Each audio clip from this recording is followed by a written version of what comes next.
Hello everyone, welcome to Maths Planet. Today I am going to discuss with you Chapter 10 Arithmetic Progression, Exercise 10.1, Class 10th, Evergreen Book. First part, which of the following list of numbers form an AP? If they form AP, find the common difference D and write the next three terms. ठीक है, पिछली video में हमने concept सीखा है कि what is AP. AP क्या है?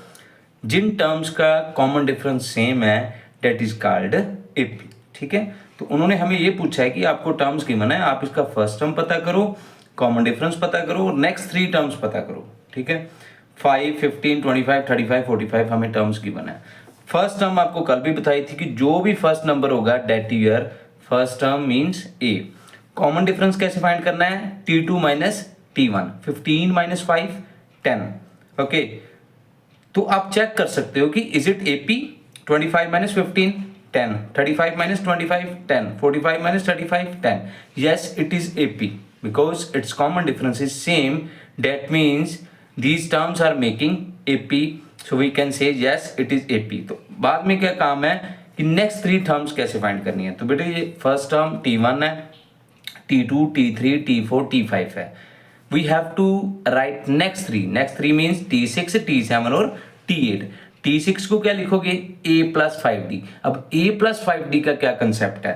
This is the general term formula of AP which you have to keep in your mind. AN is equal to A plus N minus 1 into D. This is the general term of AP formula है. ठीक है, कई लोग books में जो है वो TN भी लिख सकते हैं. TN is equal to A plus N minus 1 into D. Both are correct. Got it? So T6 को कैसे लिखना है? A plus 5D. जहां पे n है वहां पे 6 की वैल्यू फिल कर दो. सपोज करो ये an का फॉर्मूला है A plus N minus 1 into D. जहां पे n है वहां 6 फिल कर दो. A6, A, n की जगह 6, 6 minus 1, 5. A plus 5D आपके पास आ जाएगा. ठीक है, A plus 5D same as further T7 को A plus 6D, T8 को A plus 7D. ठीक है, A की वैल्यू हमारे पास 5 है, D की वैल्यू 10 है. फिल कर दो वैल्यू एंड सिंप्लीफाई. A की वैल्यू 5, 5 into 10, 50. 5 plus 50, 55. Same procedure here you can apply. ठीक है, सिंप्लीफाई कर लेना है, इजीली सिंप्लीफाई हो जाएगा. A की जगह A की वैल्यू फिल कर दो, D की जगह D की वैल्यू फिल करो एंड सिंप्लीफाई करो. You will get next three terms of AP. Got it? Next इसी पार्ट का फोर्थ सम है. We have given terms in fraction 1 by 3, 5 by 3, 9 by 3 and 13 by 3. Okay, so first term is 1 by 3. D how to find? T2 minus T1. Second में से first term को minus किया. 5 by 3 minus 1 by 3. Take it LCM. 3 LCM आ जाएगा. 5 minus 1, 4 by 3.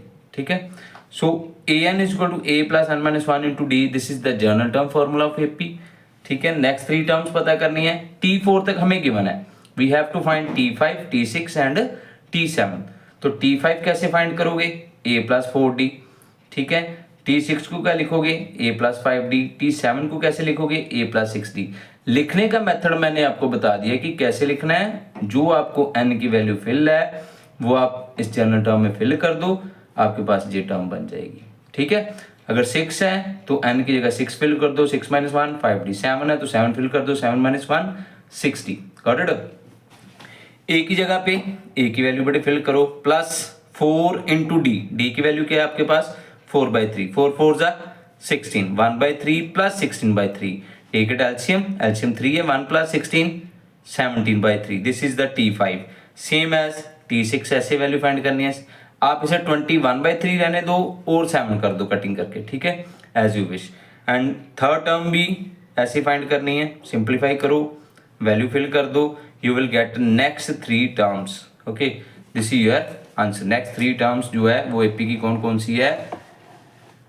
17 by 3, 7 and 25 by 3. Got it? So these are two sums of first part. Now come to second part. Second part is write the first four terms of AP whose first term A and the common difference D are given below. ठीक है, A हमें given है, D given है, उन्होंने कहा है next 4 terms पता करो, ठीक है। तो ए वाली को बेटे मैंने पहले भी आपको बताया कि जो हमें ए गिवन है हम उसे क्या कहते हैं, फर्स्ट टर्म, ठीक है। First term we have already, we have to find second, third and fourth. तो कैसे फाइंड करोगे, using general term formula, A N is equal to A plus N minus one into D, ठीक है। N की जगह 2 fill कर दो, 2 fill कर दिया, यहाँ पे 2 माइनस वन 1, ए प्लस डी आ गया, ठीक है। ए की वैल्यू -1 है, डी की 2 है, -1 + 2 माइनस प्लस माइनस 2 - 1 1 आ गया। A3 मीन्स एन की जगह 3 फिल करो, 3 - 1 2d, a + 2d, a की जगह -1 + 2 इंटू डी की वैल्यू 2 है, 2 2 ज़ा 4, 4 - 1 3, okay. A4 a + 3d, a की वैल्यू फिल करो, d की करो, सिंप्लीफाई करो, you will get next first 4 terms. First 4 terms कौन सी है, जो आपका a है वो फर्स्ट टर्म है, ठीक है। A2 second, A3 third, A4 fourth. So your first 4 terms are -1 1 3 and 5. I hope you all are getting the concept, ठीक है।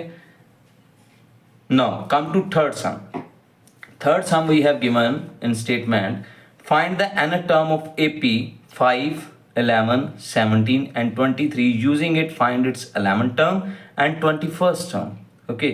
So how to find it, पहले तो इसमें nth term फाइंड करनी है, फिर 11th and at the last 21st term, ठीक है। तो ए गिवन है बेटे, डी आपको कैसे पता चलेगा, T2 - T1 11 - 5 6 आ गया, ठीक है।